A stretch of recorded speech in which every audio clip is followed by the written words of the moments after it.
लेकिन वो जो कुछ सोच कर भी नहीं जानते थे, उनका उस जमीन पर वापस आना एक तकदीर के बदलने की घड़ी बनने वाली थी।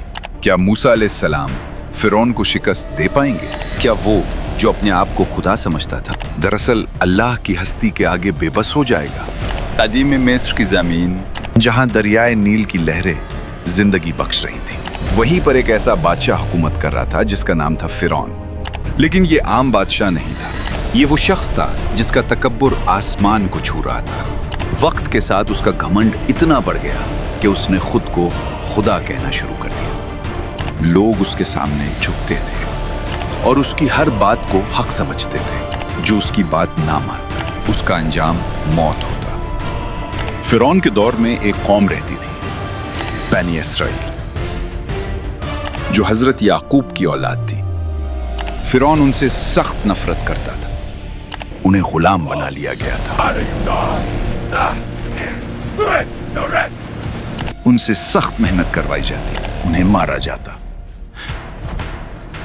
जलील किया जाता। फिर एक दिन फिरौन को एक ख्वाब दिखाया गया। उसने देखा कि बनी इसराइल में एक लड़का पैदा होगा जो उसकी सल्तनत का खात्मा करेगा। यह ख्वाब उसके लिए डर बन गया। उसने फौरन हुक्म दिया, बनी इसराइल में पैदा होने वाले हर लड़के को कत्ल कर दिया जाए और लड़कियों को जिंदा छोड़ दिया जाए। और फिर जुल्म का वो सिलसिला शुरू हुआ जो इंसानी तारीख के सबसे सियाह बाबों में लिखा गया। माओं के हाथों से उनके बच्चे छीन लिए जाते, नन्हे मासूम बच्चों को बेरहमी से कत्ल कर दिया जाता, चीखें आसमान तक जाती। लेकिन फिरौन का दिल पत्थर बन चुका था। उसी जुल्म के दौर में एक बच्चा पैदा होता है, एक ऐसा बच्चा जो आगे चलकर फिरौन के तख्त को हिला देने वाला था। ये थे हजरत मूसा अलैहिस्सलाम। उनकी वालदा पर अल्लाह की तरफ से इल्हाम हुआ, इस बच्चे को संदूक में रखो और दरिया में डाल दो। घबराना मत, हम उसे वापस तुम्हारी तरफ लौटा देंगे। सोचो, एक माँ के लिए यह कितना मुश्किल फैसला होगा, लेकिन उन्होंने अल्लाह पर भरोसा किया और अपने बच्चे को दरिया के हवाले कर दिया। दरिया की लहरों ने संदूक को ले जाकर कहां पहुंचाया? सीधा फिरौन के महल तक। जब संदूक खोला गया, अंदर एक मासूम बच्चा था। फिरौन की बीवी आसिया ने उस बच्चे को देखा और उसका दिल पिघल गया। उसने कहा, इस बच्चे को कत्ल ना करो, शायद ये हमारे लिए फायदेमंद हो, या हम उसे बेटा बना लें। और यूं जिस बच्चे के डर से फिरौन बच्चों को मार रहा था, वही बच्चा उसके महल में परवरिश पा रहा था। वक्त गुजरता गया, मूसा अलैहिस्सलाम जवान हो गए। एक दिन उनसे गलती से एक कप्ती शख्स कत्ल हो गया। इस वाकया के बाद उन्हें मिस्र छोड़कर जाना पड़ा। वो मदीना चले गए, जहां उन्होंने सालों गुजार दिए। फिर एक दिन जब वो वापस आ रहे थे, कोहे तौर पर उन्हें एक रोशनी नजर आई। यहां उन्हें अल्लाह का पैगाम मिला, ए मूसा, मैं तुम्हारा रब हूं, तुम फिरौन के पास जाओ, वो हद से बढ़ चुका है। मूसा अलैहिस्सलाम ने अर्ज की, या अल्लाह, मेरा भाई हारून मेरे साथ हो। और फिर दोनों भाई फिरौन के दरबार में पहुंच गए। हम अल्लाह के रसूल हैं, बनी इसराइल को आजाद करो। फिरौन हंस पड़ा। उसने कहा, तुम्हारा रब कौन है? मूसा अलैहिस्सलाम ने जवाब दिया, वो जो जमीन और आसमान का रब है। फिरौन ने इनकार कर दिया और चैलेंज दिया। फिर वो दिन आया जब जादूगरों का मुकाबला हुआ।